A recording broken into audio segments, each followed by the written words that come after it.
হয়, গহপুৰত বৃদ্ধি পাইছে ফাইলেৰিয়া ৰোগ। বিশেষকৈ গহপুৰৰ কেইবাখনো বাগানত কেইবাজনো ব্যক্তিৰ দেহত ফাইলেৰিয়া ৰোগৰ বীজাণু দেখা পোৱা গৈছে। এই মুহূৰ্তত মই গহপুৰৰ মেলেৰিয়া বিভাগৰ কাৰ্যালয়ত আছোঁ। আমি কথা পাতিব চেষ্টা কৰিম কিদৰে এই যি বেমাৰ বিয়পিব পাৰে, কিদৰে মানুহক সাৱধান কৰিব পাৰি।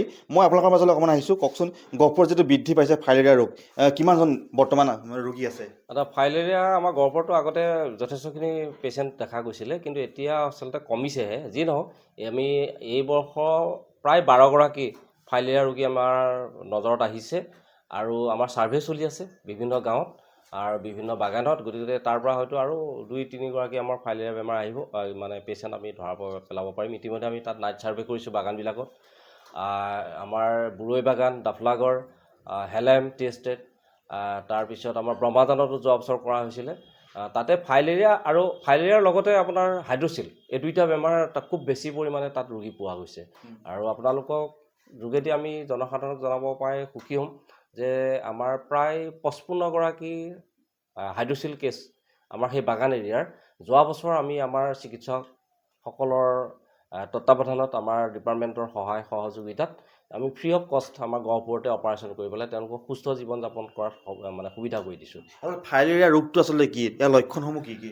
ফাইলেৰিয়া ৰোগটো এনেকুৱা, আপোনাৰ গাত আপোনাৰ বীজাণুটো যেতিয়া সোমাই যায়, এবিধ পেলুৰ কাৰণে আমাৰ ফাইলেৰিয়া বেমাৰটো হয়। আকৌ সেই পেলুটো মহে কামুৰিলে ইজনৰ গাৰ পৰা সিজনৰ গালৈ যায়।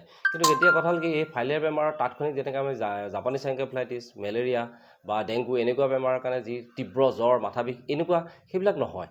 ইয়াত ফাইলেৰিয়া বীজাণুটো আপোনাৰ গাত যদি সোমাল, আজি তাৰিখত যদি সোমায়, আজিৰ পৰা হয়তো আপোনাৰ 7 বছৰৰ পৰা 10 বছৰ, মানে ফাইলেৰিয়া বীজাণুটো গ্ৰ' হোৱালে যথেষ্ট সময় লাগে। সেইকাৰণে মানুহে গম নাপায় যে মোৰ গাত ফাইলেৰিয়া বীজাণুটো আছে বুলি। 7 বছৰ বা 10 বছৰমানৰ ভিতৰত আপোনাৰ কি হ'ব, হাতখন ফুলি যাব বা ভৰি এখন আপোনাৰ ফুলি যাব। ফুলি মানে ফুলাৰ ষ্টাইলটো অলপ বেলেগ ধৰণৰ, ফুলি যাব। তাতে পেলুবিলাক তাতে জমা হৈ যায়, গৈ পেলাই লাষ্টত গৈ আপোনাৰ এইটো যিটো গোধা বেমাৰ বুলি কওঁ আমি অসমীয়াত, আমি এই গোধা বেমাৰ হয়। আৰু ভৰিখন আপোনাৰ লৰচৰ কৰিব নোৱাৰিব, বিভিন্ন কাম কাজত যাবলৈ নোৱাৰা হ'ব, হাতটো দাঙিব নোৱাৰা হৈ যাব। তেওঁলোক মানে কি জীৱিত হৈ মৃত্যু অৱস্থাত থকা নিচিনা হয়। বৰ কষ্টকৰ জীৱন। আৰু এই যিটো বেমাৰৰ পৰা হাত সাৰিবৰ কাৰণে কি ব্যৱস্থা গ্ৰহণ কৰিব? মেইনলি আপোনাৰ মহৰ কামোৰৰ পৰা আপুনি বাচি থাকিব লাগিব। মহৰ কামোৰৰ পৰা বাচি থাকিবই লাগিব। আৰু 2 নম্বৰ কথা হ'ল কি, আপোনাৰ চাৰিওপাশটো আমাৰ বিশেষকৈ বাগানৰ নলা নৰ্দমাবিলাক অত্যন্ত লেতেৰা হৈ থাকে। গতিকে সেইবিলাক যদি অলপ চাফ চিকুণ হৈ থাকে আৰু মহৰ কামৰ পৰা যদি আপুনি বাচি থাকে, বিশেষকৈ বাগান এৰিয়াত আমাৰ এইকাৰণে বেছিকৈ হয় যে বাগানত সঁচাকৈ তেওঁলোকৰ মানে হেবিচুৱেল এটা আছে যে য'তে ত'তে খাই বৈ অলপ দেৰিলৈকে ক'ৰবাত পৰি থাকে, গতিকে তেওঁলোকক মহে কামোৰে। তেওঁলোকৰ গাত সেই বেমাৰৰ বীজাণুটো বেছিকৈ পোৱা যায়। আৰু 2 নম্বৰ কথা হ'ল কি, আমাৰ সেই মানুহখিনি যদি তেওঁলোকৰ নলা নৰ্দমাবিলাক চাফ চিকুণ কৰি থাকে, তেতিয়াহ'লে সেই মহৰ বৃদ্ধিটো নহয়। মহৰ বৃদ্ধিটো নোহোৱাৰ ফলত তেওঁলোকে সেই তাৰ পৰা হাত সাৰি থাকিব পাৰে। আপোনালোকে কি কি ব্যৱস্থা গ্ৰহণ কৰিছে? ইতিমধ্যে আমি আমাৰ কেইবাখনো বাগানত আমি নাইট ছাৰ্ভে কৰিছোঁ। আপোনালোকৰ ইণ্টাৰেষ্টিং, এই ছাৰ্ভেটো আমি যেনেকৈ মেলেৰিয়া বা ডেংগু বা জাপানীজ এনকেফেলাইটিছৰ কাৰণে যিটো ছাৰ্ভে কৰোঁ, সেই তেনেকুৱা নহয়। এইটো মানে ৰাতি কৰিব লাগিব। যেতিয়া পেচেণ্ট এগৰাকী শুই থাকে, তেওঁক শোৱাৰ পৰা জগাই আনিলেহে আমি ছাৰ্ভে কৰিলেহে তেতিয়া তেওঁৰ গাত আমাৰ বীজাণুটো ধৰা পেলাবলৈ সুবিধা হয়। অৱশ্যে তাত আমাৰ অলপ অসুবিধাও হয়। তেওঁলোকৰ ছিষ্টেমটো অলপ বেলেগ। তেওঁলোকে খুব সোনকালতে শুই দিয়ে আৰু আমি গৈ মেলি তেওঁলোকক মানে ৰাতি 8টাৰ পৰা 12টামান বজাৰ ভিতৰত জগাই আনিবলৈ যাওঁতে আমাৰ কেতিয়াবা তৰ্ক বিতৰ্কও হয়।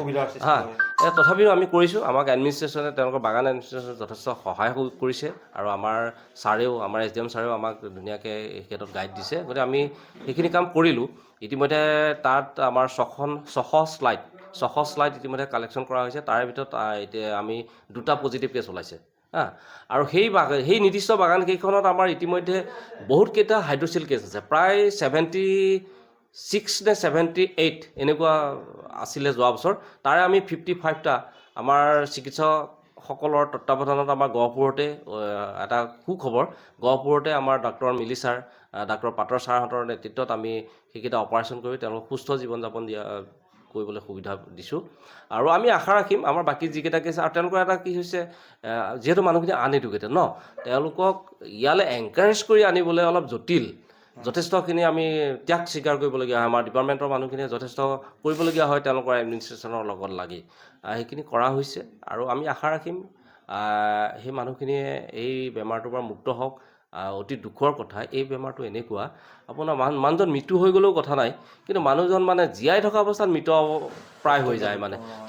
তেওঁ যেতিয়া দুইটা ভৰি একদম ডাঙৰকৈ ফুলি যাব, তেওঁ ক'লৈকো আনকি তেওঁৰ নিজৰ নিত্য প্ৰয়োজনীয় যিখিনি কাম, সেই কামখিনি কৰিবলৈ যেতিয়া যাব নোৱাৰা হ'ব, তেওঁ ঘৰত এখন চকীতে বহি থাকিব লাগিব, তেওঁ মানে জীয়াই থকাতকৈ মৰা নিচিনা বেছি হয়। অত্যন্ত গুৰুত্বপূৰ্ণ। আৰু এয়া আছিলে মেলেৰিয়া বিভাগৰ এগৰাকী বিষয়া। আৰু গহপুৰত মই পুনৰ কৈছোঁ, বাগান অঞ্চলত বৃদ্ধি পাইছে ফাইলেৰিয়া ৰোগ, আৰু মেলেৰিয়া বিভাগৰ তৰফৰ পৰা যথেষ্ট তেওঁলোকে সতৰ্কতা বা সজাগতা অভিযান চলাইছে। আৰু আমি